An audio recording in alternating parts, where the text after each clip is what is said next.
neurinome est une tumeur nerveuse bénigne développée à partir des cellules de Schwann, qui sont à l'origine de la gaine de myéline entourant les axones d'un nerf.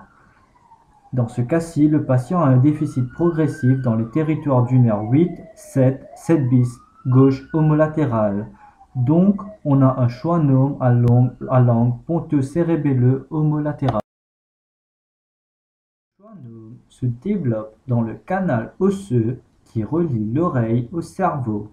Il comprime donc ce nerf. On en reparlera par la suite. Cette tumeur peut aussi toucher le nerf facial.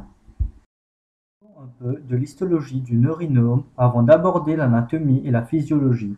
Le neurinome va donner une hyperplasie et une hypertrophie à partir des cellules de Schwann. La boîte crânienne étant inextensible, on aura un écrasement des axones engendrant des problèmes de transmission de signaux. L'ensemble du tissu nerveux peut être touché.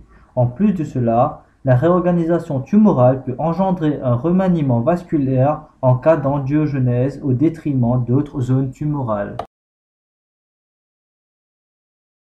On va maintenant aborder le nerf 8, c'est-à-dire le nerf vestibulo-cochléaire. Il a un contingent vestibulaire et un contingent cochléaire. Le nerf 8 émerge entre le pont et le bulbe du tronc cérébral.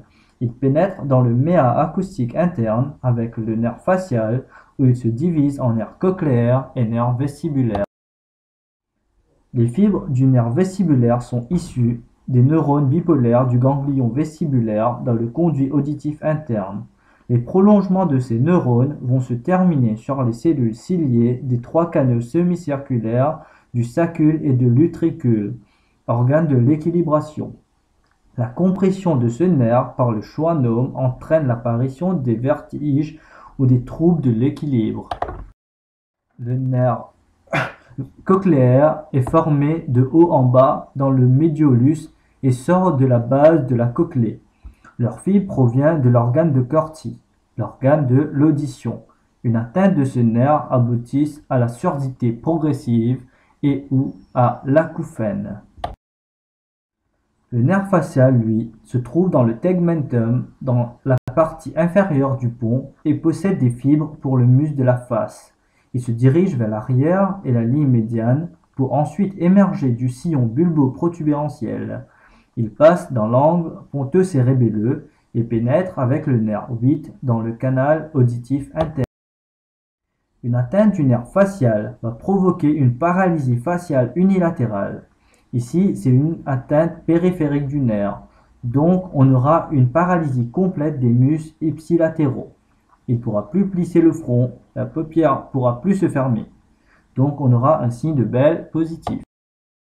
7 bis, ici en mauve, a un trajet et émergence commun avec le nerf facial. Il a des noyaux salivaires supérieurs, un noyau moteur pour le parasympathique sécrétoire, contrôlant les glandes lacrymales, nasales et salivaires, et les 2 tiers supérieurs du noyau du faisceau solitaire pour les 2 tiers antérieurs de la langue. Le nerf 7 bis permet le réflexe naso-lacrymal. La compression peut donc toucher ce réflexe et la gustation. Le traitement constitue l'enlèvement de la tumeur par la chirurgie. Merci.